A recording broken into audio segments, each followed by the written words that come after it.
Hello, hello, and welcome to Genealogy Quick Start. I'm Shamel Jordan, your host.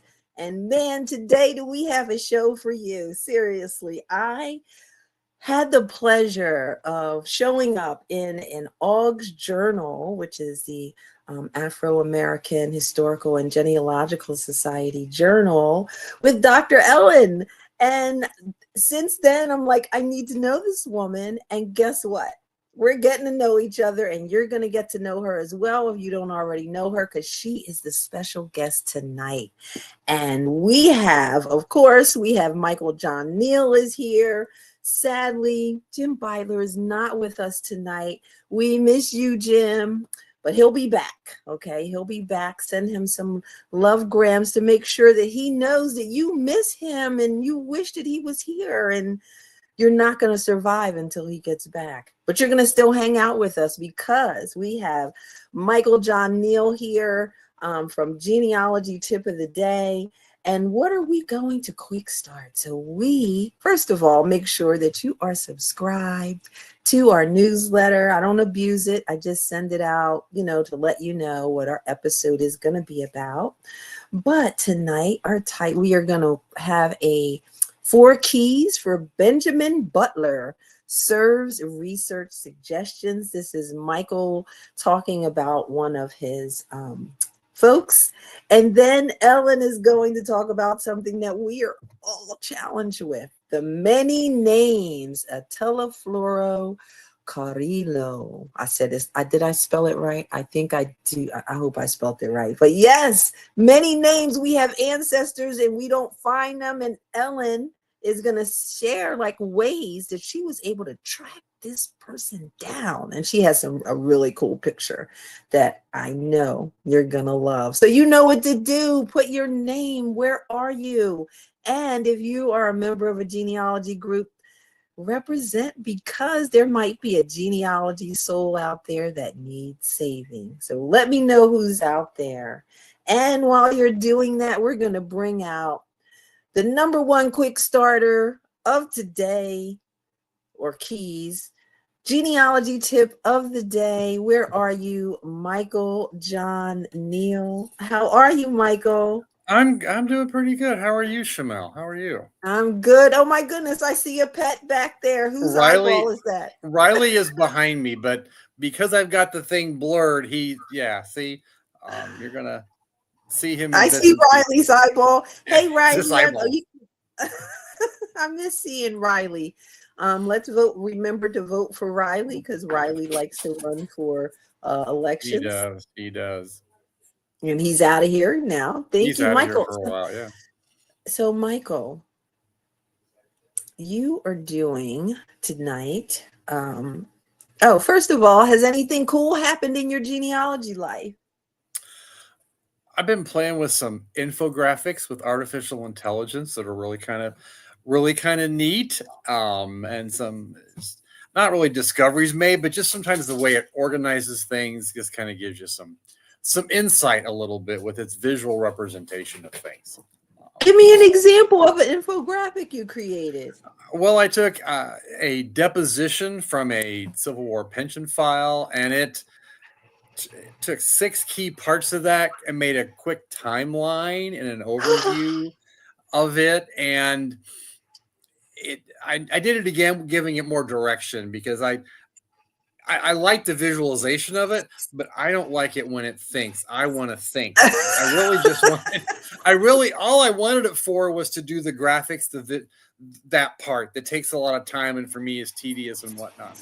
And so I gave it more direction for kind of what I wanted, is that what I saw as the 6 key elements in the flow. And Yes. then it redid it, and it Nice. fit better to what my view for that was. But it was neat because I didn't have to do the layout and get the pictures and do all the illustrations and all that jazz. It did that. I could just kind of put the concepts out there and have it go from there. It needed some modification, but it was a fun start. It's a fun start. I have to try that. I have so many depositions, and I love design, but it's really cool to get a template and get some help.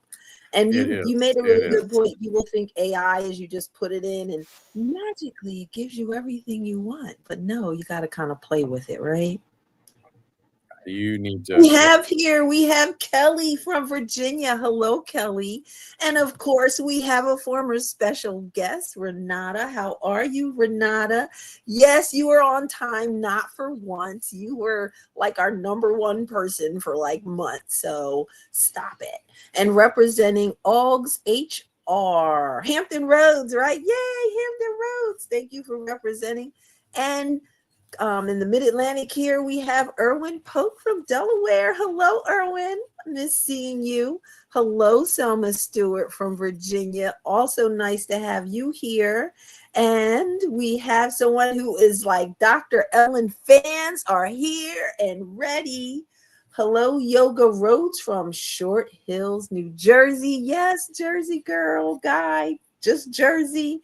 And Shelly. Hello, Shelly in Hawaii. Nice to have you here. And she says hello to you, Renata. All right. So, Michael, I was getting ready to call you Dr. Michael because we have Dr. Ellen here tonight. I've been called much worse. I'll guarantee you that. So we're good. We're good.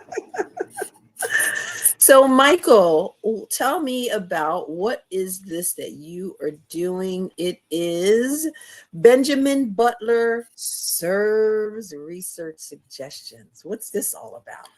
Well, we talked. It has the word butler and serves, but Benjamin was not a butler. That was just a play on his last name. Once in a while, he is enumerated as Butter in a census, and he was kind of slippery to find that time. But I finally did find him. But we're gonna just see some genealogical lessons from Benjamin's life, and that's what we've done when we do the keys, or take one ancestor, talk about some elements in their life that can kind of give us some research suggestions, which is different from the steps in a quick start where boom, boom, boom, boom, boom, we've got a plan and here's your 4 action items. The keys are a little different. And it's like a lot of our research, every human there's similarities when we were between different people, but there's always little differences and nuances. And so we're just kind of pulling different people, and we're just getting some research ideas from them. And today we're going to look at Benjamin. He's never called Benji, I will say, in any records that he's called Ben a few times, but he's never Benji, as far as I've found. So tell us a little bit about Benjamin Butler. Well, Benjamin was born in New York, approximately 1820, and he's one of these people that moves and moves. I don't know how long he's in New York, but by the 1830s, he's in Ontario, and then he's in Michigan, 1845 to 1850, and then he might have been in Illinois for a hot minute, and then by 1870, he's in Iowa. But before that, in the 1860s, as we'll see, he's in Nebraska getting married. And then after he's in Iowa in 1870, he's in extreme west central Missouri in 1880, where he dies a few years after the 1880 enumeration. So he's just constantly moving around. That's one of the 4 elements with him. And he does what some people do, especially because he married twice and his second wife was about 20 years younger than him. Go Benjamin. All right. Well, he reproduced with number 1 and number 2. So his kids span a long range of years. And he just kind of leaves them because one became of age in Michigan. So one stayed there. A couple actually came of age in Iowa, so they stayed there, and then the rest of them ended up in Nebraska and Missouri. But he's just kind of dropping them off as he goes along and having dropping his seed all over the Midwest. I mean, the problem is that he's living somewhere. The kid meets a neighbor, marries him, and stays there. And Benjamin, who has to be somewhere else in every census, just keeps right on moving along. And some people do that. Some stay fixed and never move, but he was not one of those individuals at all, by a long shot. I think they had a song for him. They probably Papa did. was a Rolling Stone. That's All it. right. That would be it. Yes. All That right, would be Michael. it. So let's look at these keys, and so we can then show some of your cool documents. So one of the keys to help you with this roving Benjamin was that some people are never in the same place in a census. Well, you kind of described that. Is there Right. And is there a reason why he moved so much that you was able to suss out? he farmed, but he owned land in Michigan, but I don't think he owned land in Missouri, but I don't think he did in Iowa. And I think he just was one of those that had a wanderlust. He just, and he wasn't. Sometimes people that are very wealthy don't move as much because, all your money and your whatever kind of ties you down a little bit. So he wasn't tied down in that sense. The difficulty with someone, though, is proving it's the same when they're moving like this all the time, is to Yes. prove you've got the right person. Because there were several different individuals named Benjamin Butler, born about 1820-ish in New York State. It's not a super common name, but it's not that rare either. So that was one of the things I had to be careful of. And I still don't have him in 1860. I think that's the year where I cannot find him. But I So had to what be is it that certain nailed it down for you where you said, this is my the Benjamin? he was relatively consistent with his year of birth within a few years. I think everything said New York for a birthplace, except for maybe one that said Ontario. And then the wife and it was the wife and the children. Their names and ages were relatively consistent. And there were a few other records I have besides the census that kind of help tie them To together. that location. But it was the spouse and the names of the children. Fortunately, he had a lot of them. And they grew to adulthood. So that means there's a lot of kids in 1850, 1870, and a few in 1880 to help me figure out, yeah, this is the same person. All right. So that's the When they first move a key. lot, that's a challenge. You want to ask yourself, how sure am I've got the same dude or dudette in these different places in these different records? You don't want to research somebody else's family You unless you're do getting not. paid to do it, right? All There right. you The go. next There you go. key you have is that tax records can be helpful. So how did tax records help you? In this case, he was in St. Clair County, Michigan for a while, and then he was in St. Joseph County, Michigan before he left Michigan altogether. And I was having trouble getting a fix on when he lived in which one of those counties. And the tax records were the personal property tax records were what helped me with that, to gauge when he was in St. Clair County and when he was in St. Joseph County, and then when he left Michigan and went somewhere else. But he helped me because I knew he was in two Michigan counties, St. Joseph and St. Clair. And the nice thing was he lived in them in alphabetical order. So it helps me. You're laughing and I'm laughing, but I could never, it took a while. Oh, Michael, he was in St. Clair County first and then St. Joseph. That's how you remember, that's my gimmick for remembering it. But he moved. That's the only state where I have information he was in two different counties. And if it weren't for tax records and some land records, I wouldn't even have known. I might not have known he was in one of those counties just based on the short time Don't get those he tax was records. there. Tax records help so much in so many ways. They help nail down my enslaved folks. So look at those tax records. Census So man may miss, but the tax guy, you know how they are. You know how they are. They don't want to leave anybody out. the next key for you was land records can help determine spouses. And we're going to show your cool documents after we get through the keys. Talk to us about the land records and spouses. Well, the nice thing was, when Benjamin bought the land, it was just his name as the grantee when he bought it. But when it's being sold, his wife had to release her dower interest in the property. And so Margaret's name is on those deeds. I still don't have a marriage record. They got married probably in Ontario, maybe in Michigan. I'm not really sure. I still don't have a marriage record for her, and death records and whatnot on their children gave me her maiden name. But initially, I didn't have her name at all, and it was in the land deeds where she's listed as Margaret, and I'm just hoping he was only married to one Margaret and not two different Margarets.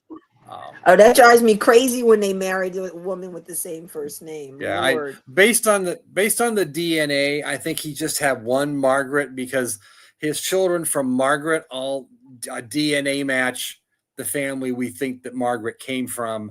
So I'm pretty sure there was just one Margaret and not two. But that's always a concern.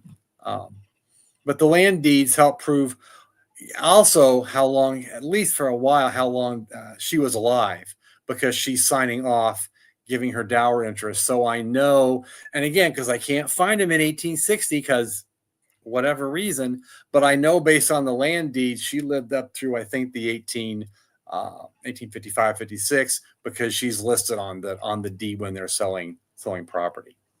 All right. The fourth key is they may get called a name you never knew. So Benjamin had multiple names. I'm not really sure what happened in 1880, but he's enumerated as William. And you could initially say, well, how do you even know that's him? That's just hocus pocus made up. But all the other details fit. It's his 1870 wife. It's the children that should be there are there. The new children are there. And then he has a probate in that county listed as Benjamin, the right name. And that Benjamin has a widow, Nancy, who's listed as the wife of this William. And all the details match to be Benjamin. The age is consistent. The birthplaces are all consistent. So, for whatever reason, and what we always want to remember about the census is that digital image that we use was made from the microfilm copy of the cleaned up version the enumerator made when they went back to wherever they had their office, so to speak. And so they're looking at their field notes, as we call them, that they took when they went around the neighborhood to take the census. And then they're going back and writing a cleaned up copy. And if you think about it, if you had to go all these houses and take the census, would it look as, I know sometimes the handwriting in these is bad, but think about how relatively consistent there are. There aren't a lot of smudges and smears and all that kind of stuff, because that's what copy we're using, is that cleaned up copy. But to go back to the William. Yeah, you was like in genealogy, minutia land there. Yeah, well, there's a reason for that, because the census taker's making that cleaned up copy. And he looks at his field notes and there's something he can't read, or maybe he has to guess. Is he going to go back to that couple and say, I can't read what I wrote. I need clarification. He is not going to go back and ask them for clarification. He's just going to guess. Wing it. He's going to wing it. Now, is that what happened in this case? I don't know. Maybe, who knows how it got to be William, but that's, whenever I see an error in the census like that, an initial off or part of the thing wrong, I always have to wonder, when the dude wrote up the cleaned up copy, what smeared ink was he looking at when he did that transcription? And he's not going to go back and ask for clarification. Put yourself in his shoes. That's just what's going to happen. Totally agree. So, Michael, you have these really cool. Oh, and I think we have, before I talk about that, what I hear is the same thing going on. The way you know it's your person is by the things around them, the people around them. Okay, so let's look at your cool documents. What do we have here? We didn't talk about the probate, but he's got an awful probate, because it doesn't mention any heirs by name besides his wife. His wife, man. This is her relinquishment to give up her right to be the administrator of his estate. And what I thought was kind of cool, I should have made a zoomed in version of it. She has made her mark down there.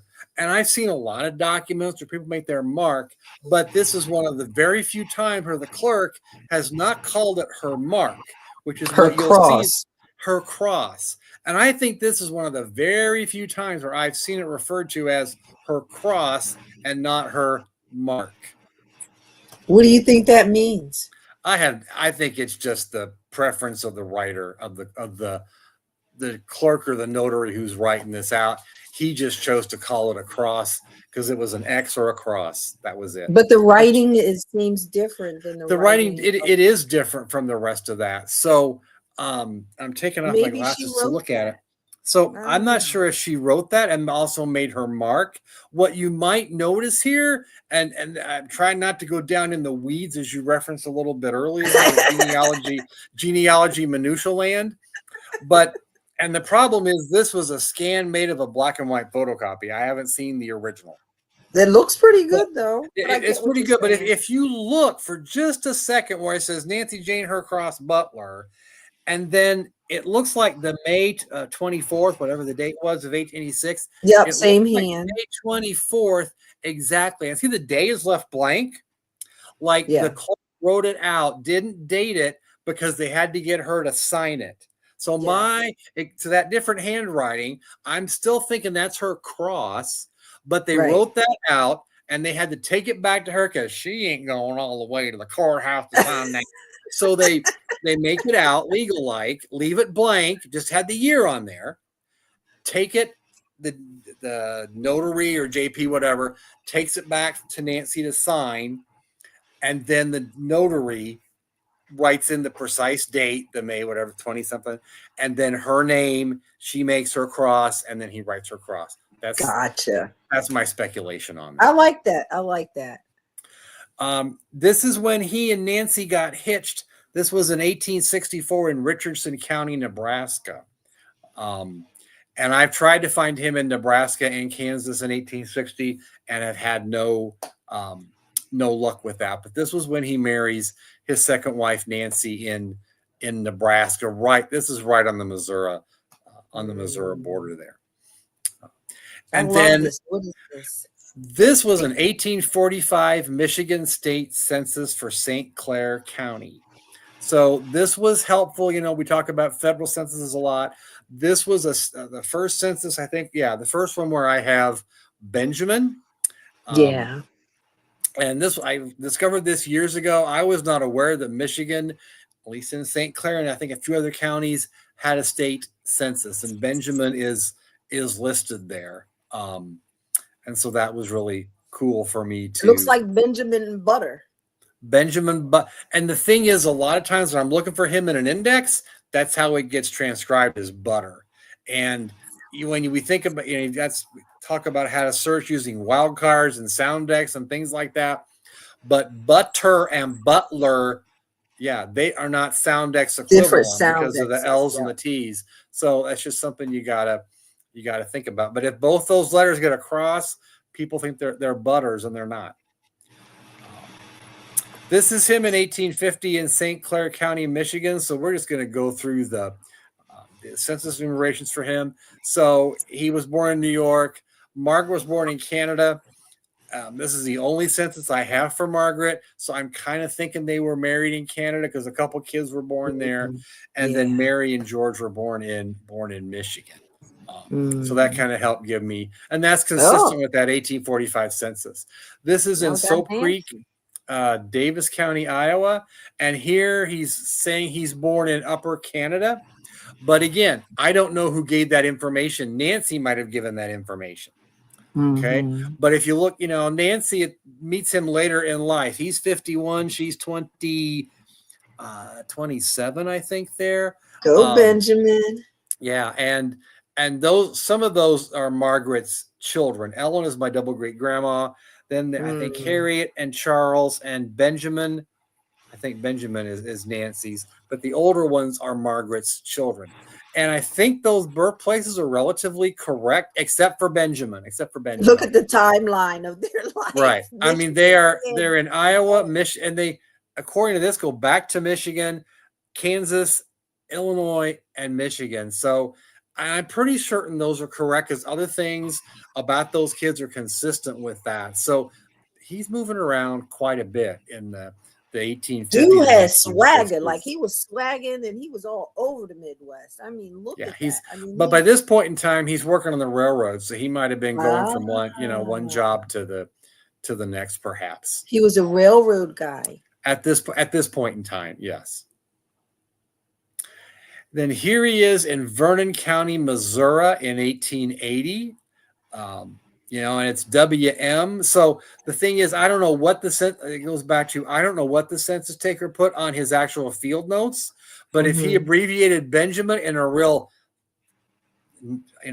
whatever way, his Benjamin shorthand might have looked like William when he looked at. You know what? You just don't know. You don't know. But the birthplaces are consistent. He's all New York. She's still Pennsylvania, which she was in 1870. And then the children are pretty much, there's just Benjamin that was alive earlier. These others are after 1870 there. But then that's consistent with the probate for Benjamin, which lists Nancy as a widow a few years later, also in Vernon County, Missouri. And this is another guy we talk about making timelines and making maps. This is the timeline is helpful here, and this is also a you gotta have a timeline map with Benjamin. Yeah, and a map to keep all these places where you can look at him to see the flow of where he's going. And there's so darn many with him, you might want to color code them by decade or something, just to help keep it a little more to where it. Because again, any visual you make, you want to make it in such a way that it helps you, not hinders you. So I might colorize him by decade, just to make. Yeah, he needs some color. He needs every kind of organization thing that you could possibly have. So timelines. Did his signature help you to distinguish him from other Benjamins? In this case, not really, because there's those deed records in Michigan. Of course, those are record copies of the deed. Yeah, aren't going to have his signature, and I think there may be a couple of things in his probate where he owes money when he died, and the holder of the note turned in the note as evidence. So there's some real late in life signatures, but I think for him that's about it, because there's just no other documents. Now, the thing I could do with him that I haven't done, we've talked about context search. And so what I should do in all these counties where he lived, and there's a lot of them, I should look in family text, full text search to see if he appears in somebody else's probate or a court record in Union County, Iowa, the 2 counties in Michigan, the one in Missouri, maybe a lot of places, but a full text. Because, he could be mentioned as a debtor in somebody's estate, owing them money in Michigan in the 1850s, or in Iowa or anywhere. So that might be something else to consider with him.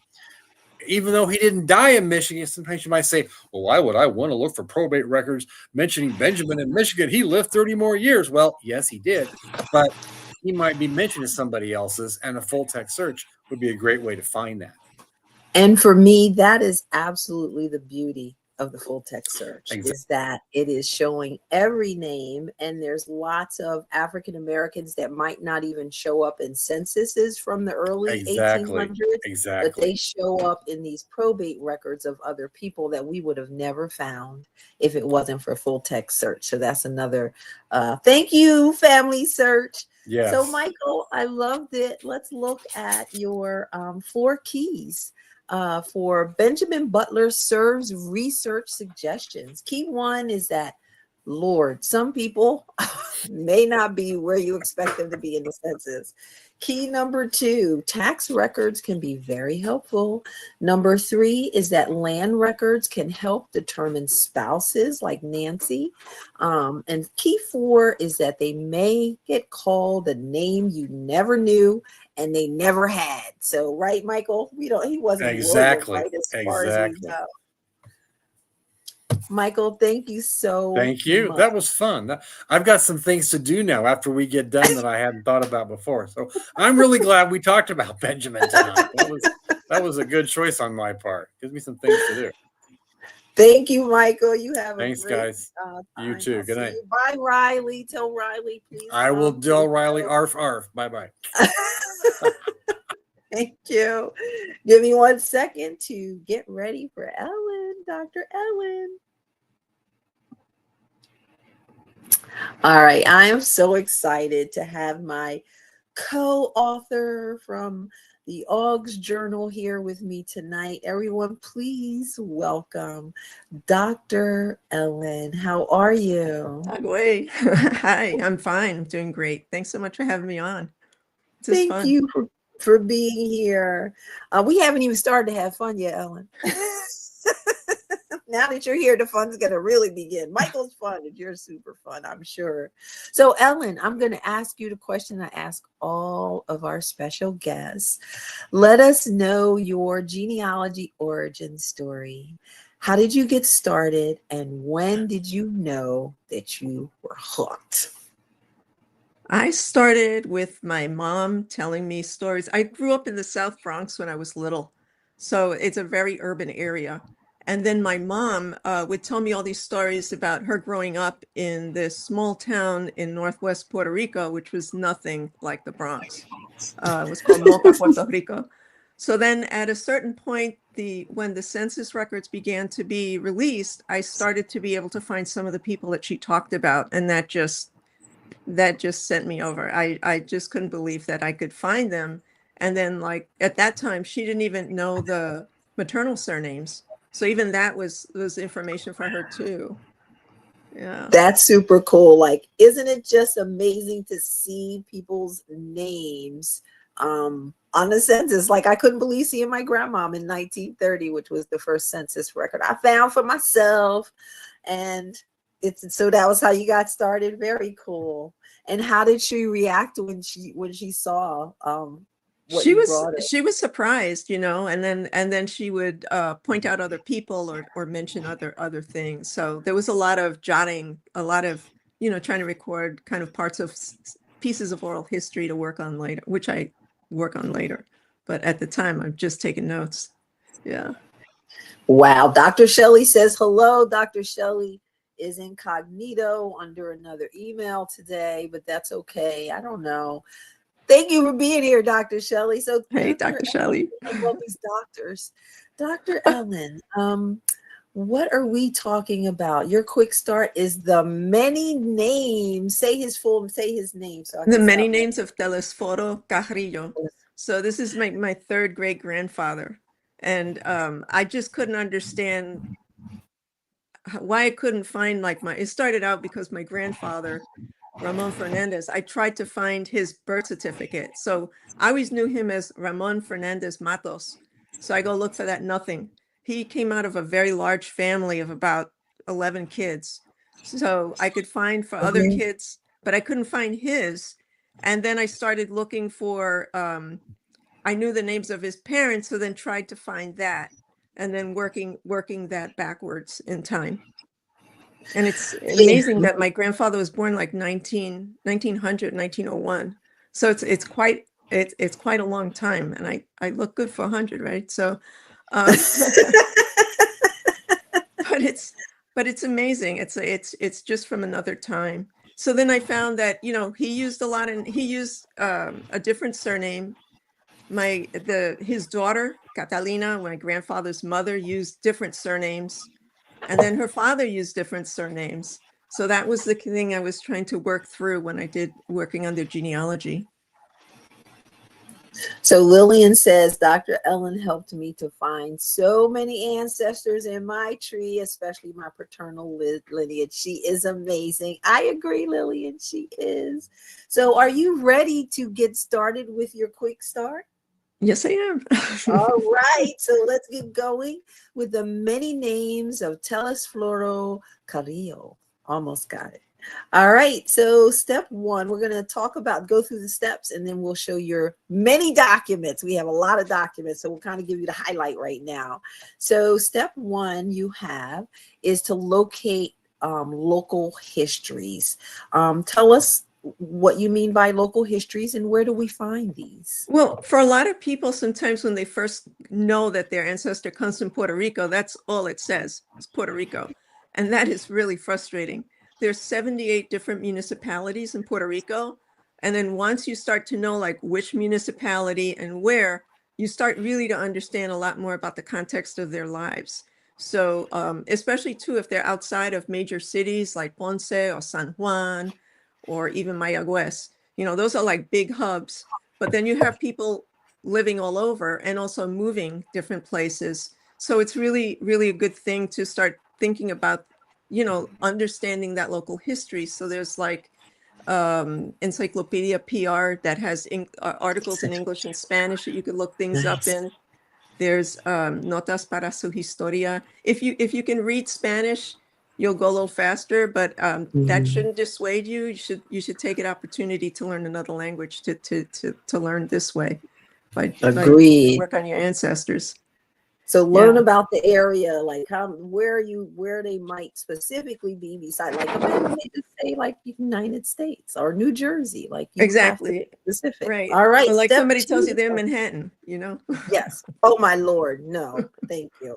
Step 2 is to learn your location with maps. Where do you like to find your maps? Where are the good ones? The Library of Congress. There's another great set of military maps that are in the Archivo Digital Nacional de Puerto Rico, which is online, a free site that has these really beautiful hand-drawn maps from the 1880s that the Spanish military did.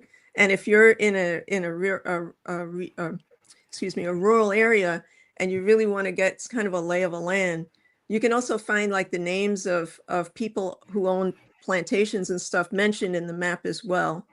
And also even Google Maps. Google Maps is a really great thing to start with, just so that you get used to the landscape, because Puerto Rico has a lot of variables in its landscape. You got like mountains, you got beach, you got you have just flatlands in places. So you have a lot of variety. Fantastic. So I love maps. So yeah, let's go get those maps. Library of Congress is king or queen. Step 3, use a timeline. So that's kind of self-explanatory. We talked a lot about that. Step 4 is to work with other people. I love this one. Like we call that boots on the ground. How has explain that a little bit for us, Well, how it worked for you. You're often not the only person looking for your ancestor. There are other people, but if you work in a group, I mean, really, it makes such a difference, because some of the major finds that I've had, it's because I've had cousins who had been looking also, and they passed the document on to me. And that has been incredible. Sometimes it's just a thing you may not have found on your own, but it was just the thing you need to kind of fill in the story. Cousins are great. Yes. Historians and genealogists in the local area are great too. Step 5, obtain a word list. What is this word list? Well, you can get a Spanish genealogical word list from the wiki, Family Search Wiki, and it's a really good thing if your Spanish is not very good or you're just starting out, and then to realize that when you look at documents, a lot of times they're really boilerplate. Like they're going to ask, they've got the location. Here's where the name goes. Here's where the parent's name goes. Sometimes you have like 4 generations on a document. And if you know, like abuelo, abuela, it's the grandparents, So like you start to fill in as you work with it. And I think it's really helpful for people to do. I don't think that you should say, oh, I don't read Spanish, No, tírate, get in there, check it out, Totally agree. If you want to find your people, you need to figure something out, right? Grow, learn. Step 6 is to publish an article. Yes, I love that. Document it so that people can have it for the future. Right? Exactly. Yeah. And you could have a writing group, or you can have, you can submit it to, you could do a guest post on somebody's blog, or you could start your own blog, or, if you want to, you could work towards building an article for genealogy journals. But it's really important, because I think this way you have it gives them permanence, it really roots the ancestor's story, and also makes it possible for other people to access that story as well. And it makes the work that you have done, it's kind of like the deliverable, like it is showing your work, and you've done that for a reason, because you want it to be known. So let's share it. And the cool thing, I love what you said, writing group. Genealogy groups have writing groups. So make sure that you're a member of a genealogy group. I'm 1000% a fan of groups, and I'm a fan of pictures of ancestors. Oops.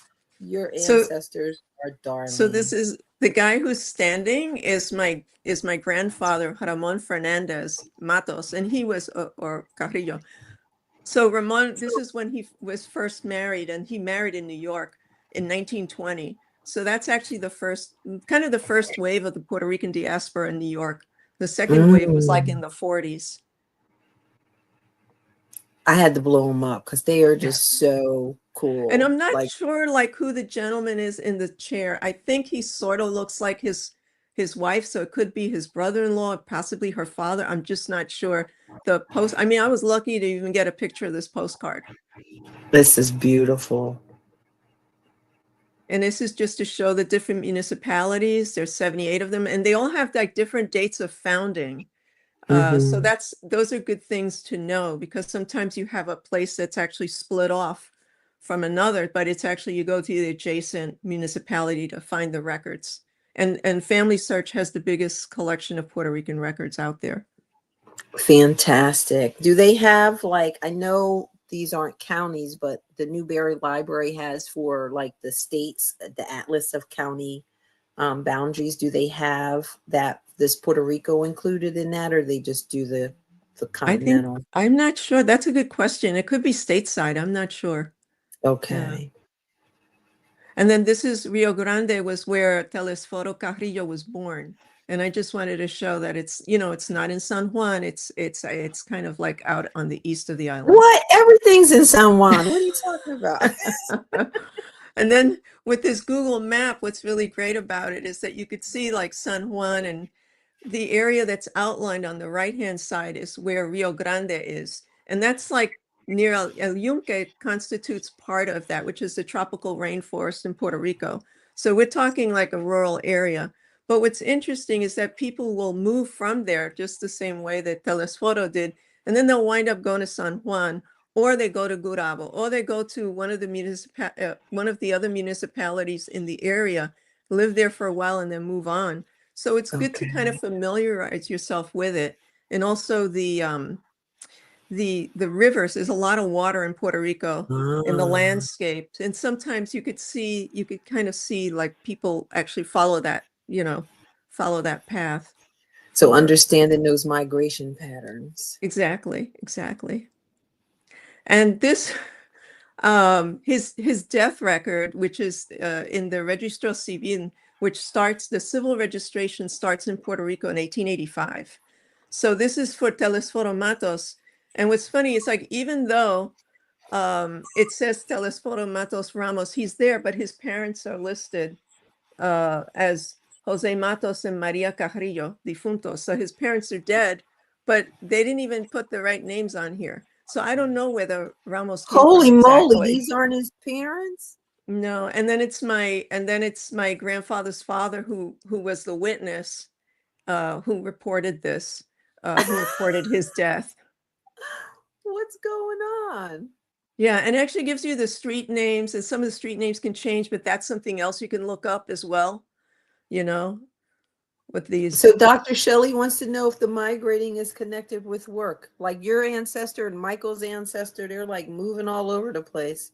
Yeah, definitely. It's usually the number one reason, because there's more chance you can get a job in San Juan, in the San Juan metropolitan area, than you would if you're out in the boonies. Yeah, because I noticed, I wasn't going to say that it was boonies where he was, but it didn't look as populated as It's the not other. as populated, and then it's limited. I mean, he was a carpenter, and I don't know how long he did that, but that's like the occupation that he's listed under. So it makes sense that he would have gone to a city to get work, this Santurce. Yeah. And so one of the things that I found out about him was that in 1860, trying to figure out like, well, where's his mom? Because it said that his mother it said Maria Carrillo, but it really was, her name was Maria Isabel Carrillo, but I didn't find any documents for her. And then my cousin Maria Creeder actually passed on this image of this Rio Grande census from 1860, and it really shocking that there he is. He's living with his grandmother, and there's another older man who I don't know what his role is, whether that is, they're both widowed, Agustina and Esteban, but I don't know if he's just boarding or if he's just her partner or what. But anyway, he's only 15 years old at that time, so something happened. So I figured the most likely thing is that his mother had died, and I still haven't found a death record for her, but his grandmother's taking care of him at that point in 1860. Nice. And then when you open up the census record, I realized that the census record had Población Blanca, so it's actually divided by race. So it's a Población Ah, Blanca, and then, but that's not where they're listed. They're listed on the other side, Población de Color. So that also gives you some clues about the family, you know, and where else to look. And that it's actually like it's Afro-Indigenous ancestry. But like in 1808, they canceled the word Indio in Puerto Rico and they used Pardo, which is brown. Like everything became brown. So so that's part of this as well, you know. so they made so anybody who was considered indigenous or of African descent were on the color side. Yeah. Yeah. And you could Did it also see their change? status where this is libre, which is free, esclavos, Uh-huh. which is enslaved. And then so they're Um, inventorying everybody. So they're free people of color. wow.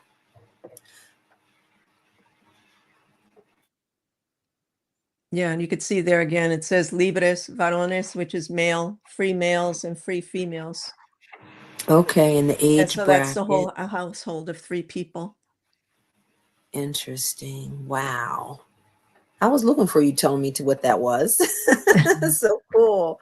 What do we So have here? This is cool well, too. Agustina Carrillo Santiago, who's Telesforo's grandmother, she dies in May 1865, and this book is it's so sad, but it's so amazing that even this fragment, you know, that we even have that because that's where her burial record is there. But then there's so the record of her grandson in there and the record of the other the Pinto Estrada man who was living in that household is also on here as well. So if all these people die at this time, so there was either a natural disaster or there was an epidemic, but church records Mm, don't really get into that. They'll tell you like we're burying them. This is, you know, this is how we buried them and, you know, and when. yeah. Wow. And in March 1866, the following year, he gets married to Andrea Maldonado. And this is where you start to see his name as not what you have on that death record, but you have Telesforo Carrillo, hijo Carrillo. natural de Isabel. And an hijo natural means that his mother was single, and so there's no father listed. And where does his father appear? On his death record in 1920, which is a really long time. So and I haven't been able to Mm, find anything on that guy either. And then his wife also has the names of her parents on there. So you could see it's male and female. Both her parents are listed. so tell me again why no Fernandez? Oh, it's not Fernandez yet. It's Fernandez Oh, when his daughter gets married. It's not Matos. So okay. supposedly he was Telesforo Matos Ramos in his death record. And here he's Okay. Telesforo Carrillo. Interesting. Yeah. And that's just showing you the family. I descend from Catalina, my cousin Yoli, who's also on the call. She comes from Catalina as well. And you could see that for Telesforo, he had a lot of kids. You know, he had like about Yes. at least 12 here. And I think I found another couple recently.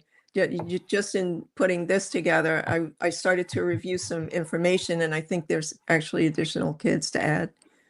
Wow, he had more kids. Yeah. Did he have from one wife or did he have multiple wives? From what I could see so far, it's just one wife, you know. Nice. How many Yeah. kids have you gotten counted so far? 13. Beat my grandma by one. And I think there Wow. might be 2 more. And then Oh so my this is goodness. my grandfather's birth record. And we used to celebrate his birthday at the end of August, okay? So this is a little different. So now in his birth record, it says hijo legítimo del declarante. So it was um, his father who went, Juan Fernandez Quinta, who appears on the death record for Telesforo, and it gives his origin from Orense, España, and that he worked as a journeyman or not a jornalero, which is an agricultural worker in Puerta de Tierra, which is where all the ships release people in San Juan. Okay. And just the details here, like, so my grandfather was born on the 10th and 4 in the morning, and it mentions his wife Catalina Carrillo, not Catalina Matos. And it says that she's from Natural de Rio Grande, and sometimes they mention grandparents, but this one I don't believe did. Did not. So where did you get this record? That's Family Search, and I just put a color tint on it. Oh, okay. So this came from Family Search. Cool. Were Yeah. you able to find it because of the cool full text search, or just like, Oh regular no, time? there was no. Well, it's just searching with the names, and then then Gotcha. looking inside. Oh yeah, so here is his grandparents. So it has the paternal Nice. grandparents, Joaquin Fernandez, and that's for not for Telesforo, but for Juan Fernandez Quinta, and his wife Maria Quinta. These people never came to Puerto Rico. And I think he may have even been a stowaway, or he came by himself, and 3 different dates and 3 different census records. So I don't know Wow. exactly when he arrives. And then on the maternal side, from my grandfather, it's Telesforo Carrillo, and it says natural y domicilio. He's living in Rio Grande, and he's married with Andrea. And I think Andrea. they also messed up her name in here, which looks almost like Cerrato or something like that, which is not her surname, from Rio What should her Grande. name be? Maldonado. Maldonado. Right. Yeah. Oh, I love this record. And then this is a document I got to photograph a number of years ago, but it's a 1925 passport photo of my grandfather with his first family. And, it just has Ramon Fernandez on there. And that's the only picture I have of the woman that he married, Carmen Dorrillos Picon. And those are my aunts and my uncle who have all My passed, but when they were God. children. But it was very This is sad. He worked on a ship. He worked for a company, I think Sunshine Biscuit Company, and he went down to Valparaiso, Chile, with his boss. And he took his wife, who was pregnant, and he took his kids, and she died. The baby died. Then he had to go back to Puerto Rico. He had to drop the kids off with his mom to take care of them. And then he went back to New York. And what did he do? He married my grandmother. And found my grandmother. My grandmother saw him on a bus and said, "Wow, this guy must have some money. He's always in a suit." What she didn't know is that it was the only clothes he had, and he had to Oh, take them off wow. 1 day a week so that they would get cleaned or whatever. But she wound up marrying him and Oh my having goodness. another family, with him. So are you connected with the other family? Not so much. I mean, I knew them more when I was younger, when I was a kid. Okay. Yeah. Okay. Oh Yeah. my goodness. I love this picture. This is absolutely a darling picture. And this is grandpa before grandma, Before my right? grandma. Oh my gosh. What did your family say and first, where did you get this from? Where did you find this document? I was over my aunt's house one day, and she pulled down a box with some photographs in it, some documents and photos in it. And I'm still looking for a photograph of Catalina.